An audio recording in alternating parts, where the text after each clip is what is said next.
Assalamualaikum warahmatullahi wabarakatuh. Saya Febriska Putri Zahiri dengan nomor DP 2010161031 dari kelas Ilmu Reproduksi Ternak 03 Payakumbuh akan menjelaskan tentang organ-organ reproduksi pada ternak jantan dan betina, hormon-hormon reproduksi, dan siklus estros. Yang pertama yaitu organ reproduksi pada ternak jantan. Organ reproduksi pada ternak jantan dibagi menjadi 3 bagian besar. Yang pertama yaitu gonan atau testes, yang mengandung kelenjar benih, merupakan alat reproduksi primer. Yang kedua, saluran dan kelenjar yang terdiri dari saluran yaitu epididymis, yang terdiri dari vas deferens dan uretra.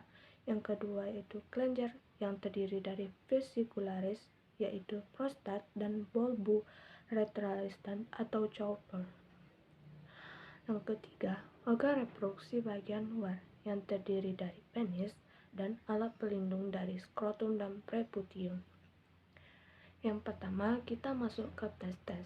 Fungsi testes yaitu menghasilkan sel benih bejantan atau spermatozoa, menghasilkan hormon jantan atau androgen yang disebut dengan testosteron. Anatomi testes. Bentuk testes yaitu bulat panjang dengan sumbu memanjang ke arah vertikal yang dibungkus oleh kapsul yang berwarna putih mengkilat yang disebut dengan albugenia. Tunika ini mengandung urat daging syaraf dan urat darah dengan pembuluh darah terlihat berkelok-kelok. Pada hewan, panjang testes berkisar sekitar 12-15 cm, yang diameternya yaitu 6-8 cm. Beratnya berkisar sekitar 300-500 gram. Ini tergantung pada umur dan jenis ternak atau sapi dan kondisi makanannya. 4 bagian testes yang berfungsi sangat penting yaitu yang pertama, lobus.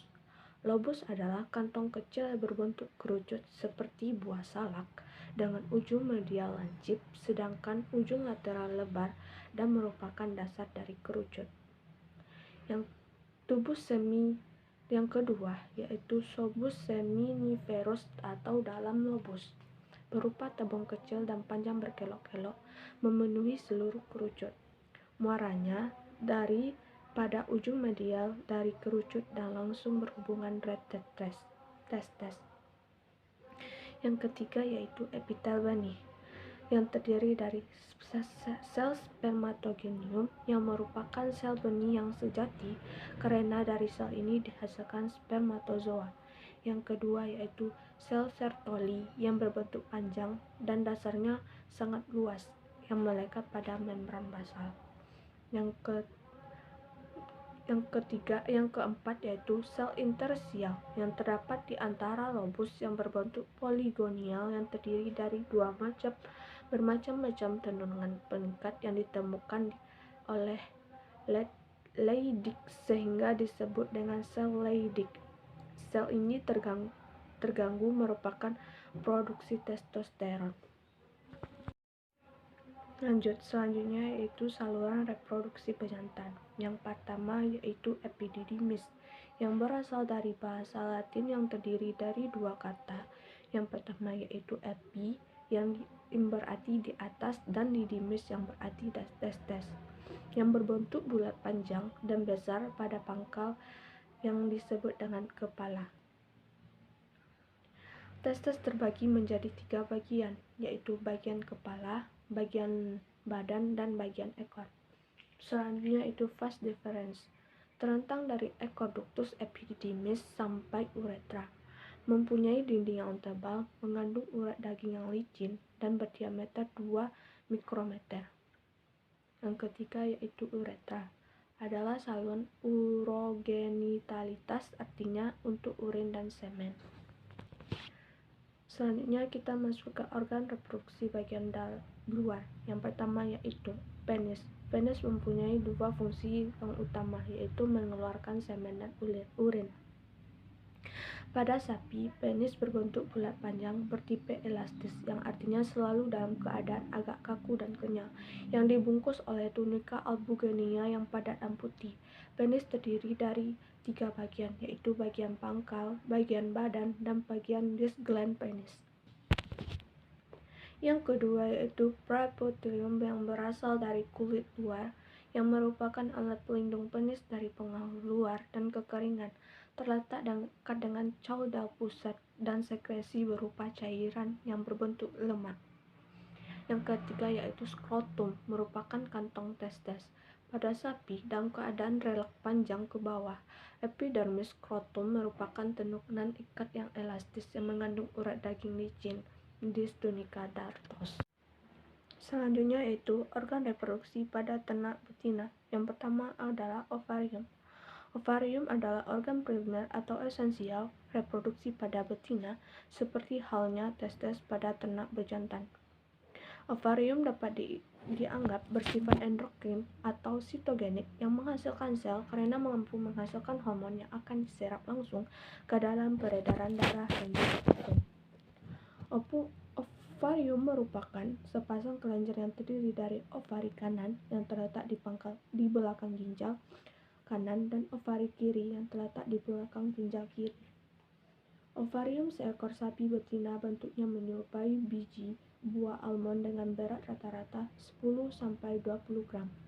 Sebagai perbandingan pada sapi jantan di mana biji pejantan berkembang di tubulus seminiferus yang terletak di dalam pada betina, jaringan yang menghasilkan ovum atau telur berada sangat dekat dengan permukaan ovarium. Fungsi ovarium sendiri yaitu memproduksi ovum, menghasilkan hormon estrogen, menghasilkan hormon progesteron, dan inhibit. Ovarium mengandung folikel-folikel yang di dalamnya terdapat masing-masing satu ovum.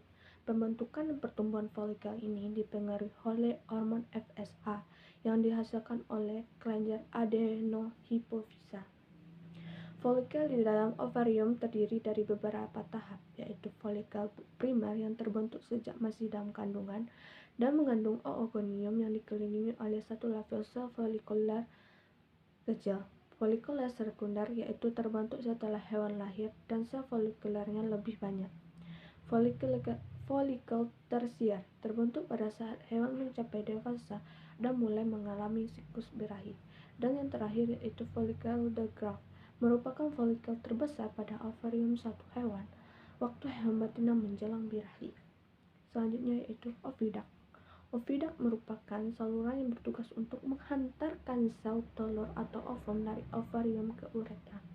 Oviduct digantung oleh satu ligamentum yaitu mesosalping yang merupakan saluran kecil yang berkelok-kelok dari depan ovarium dan berlanjut di tanduk uterus.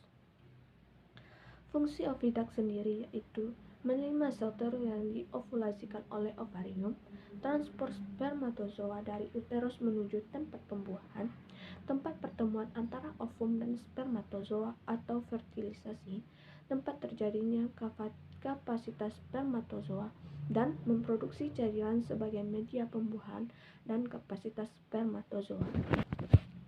Dan yang terakhir yaitu transport yang telah dibuahi zigot menuju uterus. Organ reproduksi selanjutnya yaitu uterus.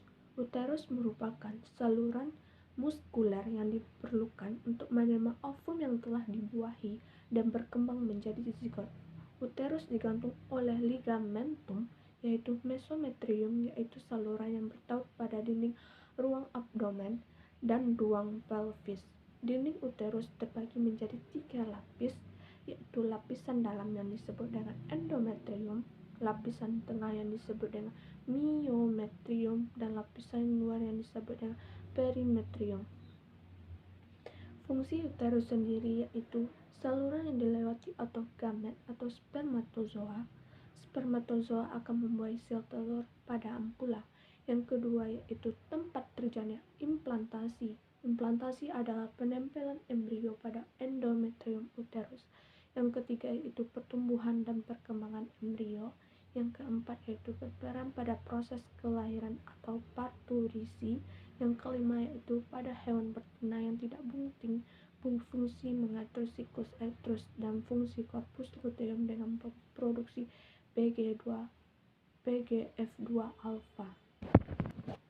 Organ selanjutnya yaitu serviks. Serviks terletak di antara uterus dan vagina sehingga dikatakan sebagai pintu masuk dan ke dalam uterus.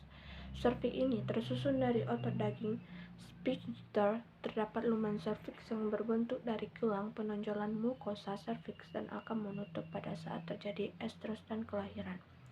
Serviks menghasilkan cairan yang dapat memberi jalan pada spermatozoa menuju ampula dan untuk menyeleksi sperma. Fungsi serviks adalah menutup lumen uterus sehingga menutup kemungkinan untuk masuknya mikroorganisme ke dalam uterus dan sebagai tempat reservoir spermatozoa. Organ selanjutnya yaitu vagina.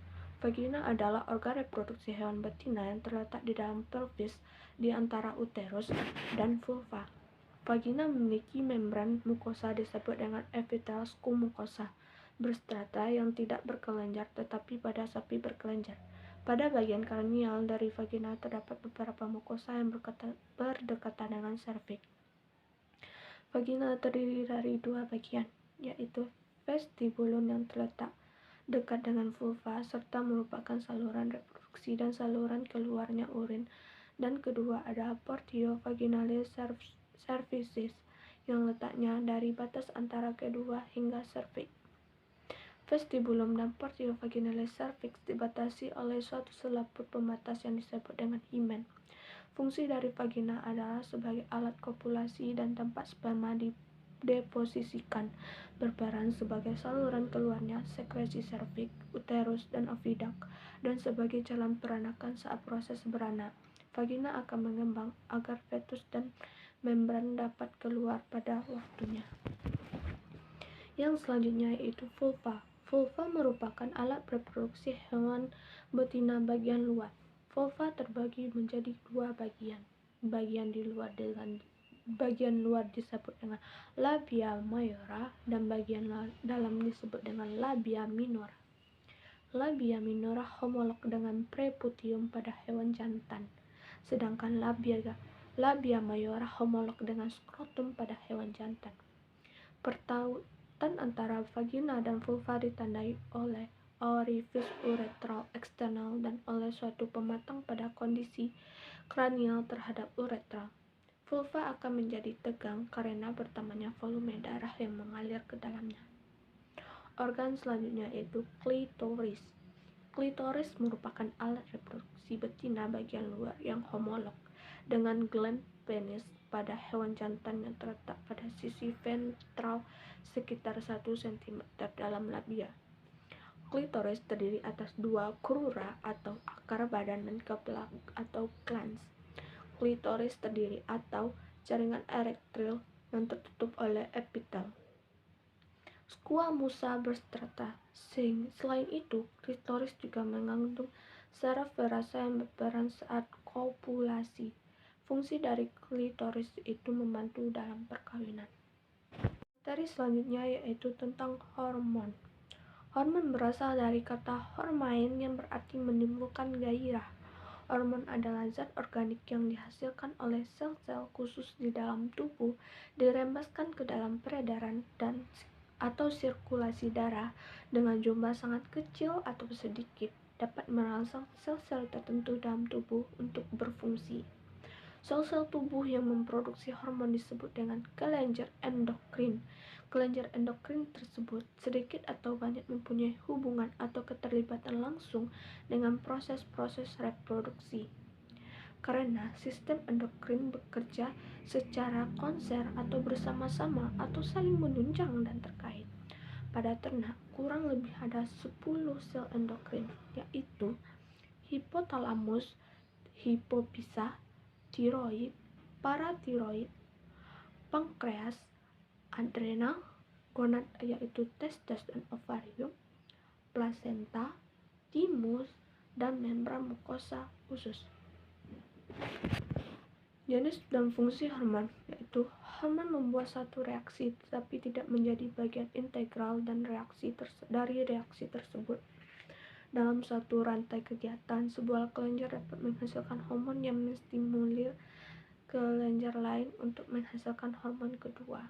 Bahkan dapat menstimulir kelenjar ketiga untuk menghasilkan hormon sebelum target organ akhir terstimulir. Selain itu, juga terjadi interaksi antar hormon yang merupakan produk akhir yang menekan reproduksi kelenjar produsen. Hormon dapat diklasifikasikan menjadi beberapa bagian.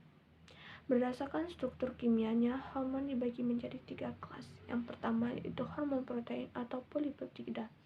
Hormon ini terbentuk dengan mengikat sejumlah asam amino dan berat molekulnya antara 300 sampai 700 ribu. Hormon ini terlarut dalam air, terdehidrasi oleh enzim, asam kuat, basa dan kuat atau panas. Selanjutnya yaitu hormon steroid. Hormon steroid adalah kelas khusus lipida yang memiliki konfigurasi terasiklik, berat molekulnya antara 300 sampai 400. Semua hormon steroid memiliki kolesterol sebagai prekursor. Hormon steroid tidak larut dalam air tetapi larut dalam ether atau pelarut lainnya. Yang ketiga yaitu hormon derivat PNO. Hormon ini mempunyai berat molekul 400. Contohnya eniperin yang disekresi oleh medula adrenal dan tiroksin yang disekresikan oleh kelenjar tiroid. Baik, terima kasih. Hanya itu penjelasan materi dari saya. Salah dan terkurangnya saya mohon maaf. Saya akhiri dengan